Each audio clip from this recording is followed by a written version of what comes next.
Hello，我係 Crystal Pasia。之前咧就同大家簡單咁樣介紹過咧天珠1眼至9眼嘅功效。咁今日咧就同大家介紹翻4款比較特別圖騰嘅天珠咯。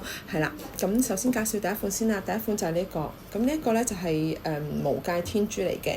係啦，咁佢個圖騰咧，大家可以留意下，大家佢個圖騰咧就係呢啲咁樣一個個勾咁樣嘅，咁佢會有分呢個好似4行咁樣啦，咁佢有啲款咧就係2行嘅，係啦，嗰個圖騰係2行咁樣咯，但係大家都一樣㗎，都係呢個無界天珠嚟嘅，係啦，咁無界天珠嘅功效係啲咩咧？係啦，咁佢個功效咧就係最主要啦，就係可以化解太歲嘅，係啦，咁化解太歲咧，咁可以抵禦呢個負能量嘅入侵啦，同埋咧係可以帶來呢個即係化解呢個嘅犯太歲帶來嘅災禍咁樣咯，係啦。咁其次咧就係可以咧驅邪避凶啦。咁佢都係一個辟邪幾好嘅一個天珠嚟嘅，係啦。咁另外咧就仲有就係呢個可以招財擋煞啦。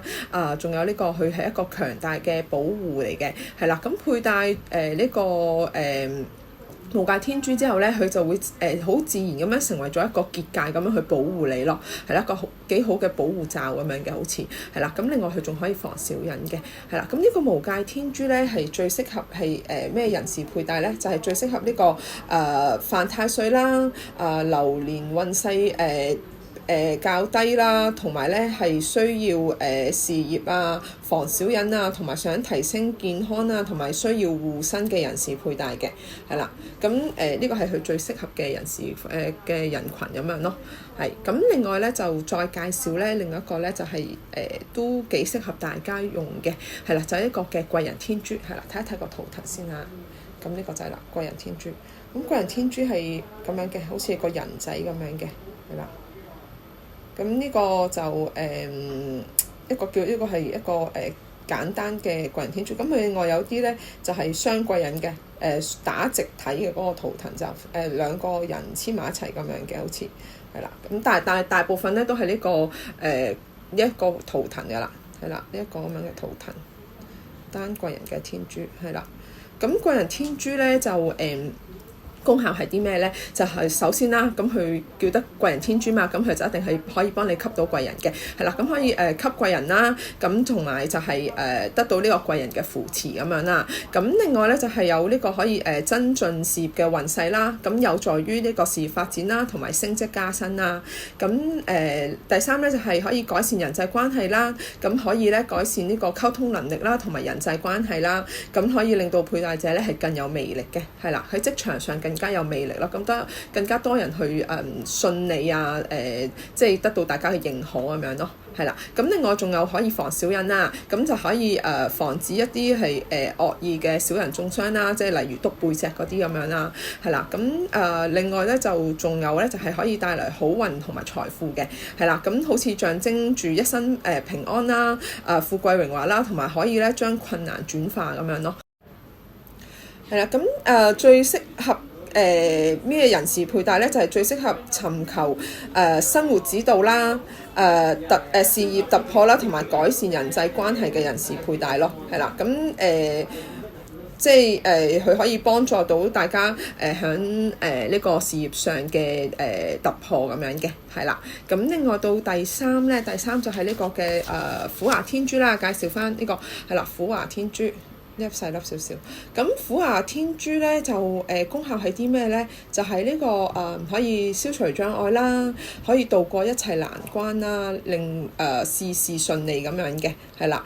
咁第二咧就係佢可以驅邪避災嘅，係啦。咁虎牙天珠嘅圖騰咧係象徵住佢呢啲圖騰咧就係好似呢啲個齒輪咁樣呢一個圖騰咧，佢就係咧象徵住呢個係伏惡嘅力量，係啦，咁可以咧起到呢個鎮煞同埋可以一個護身嘅作用嘅，係啦。咁另外第三咧，佢就係可以增強意志啦、勇氣啦，可以提升翻個自信心啦，喺面對困難時咧保持勇往直前嘅精神嘅，係啦。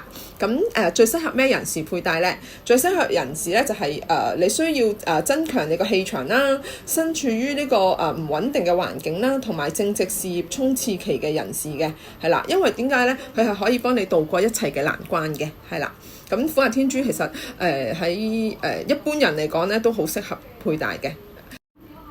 係啦，咁跟住落嚟講咧就係天地天珠嘅，係啦。首先望一望先啦，一個圓形，跟住呢度一個方形，係啦。咁天地天珠嘅意思就係天圓地方陰陽調和嘅，係啦。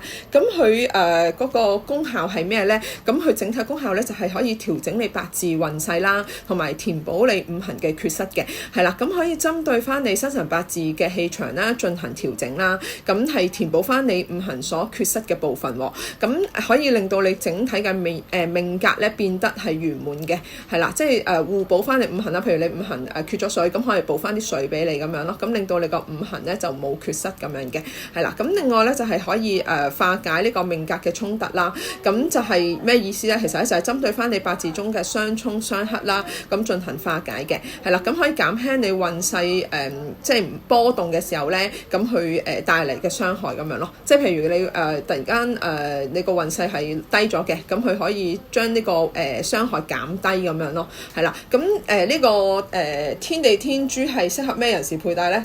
佢係適合任何人士佩戴嘅，係啦。因為所有人出生其實佢嘅五行八字基本上都唔會話好圓滿噶嘛。咁佩戴咗之後咧，就會令到你個八字圓滿翻咁樣咯，係啦。大家如果中意我呢條片嘅話咧，咁歡迎大家訂閱我個頻道啊，咁同埋可以留言同埋分享嘅，係啦。多謝晒大家。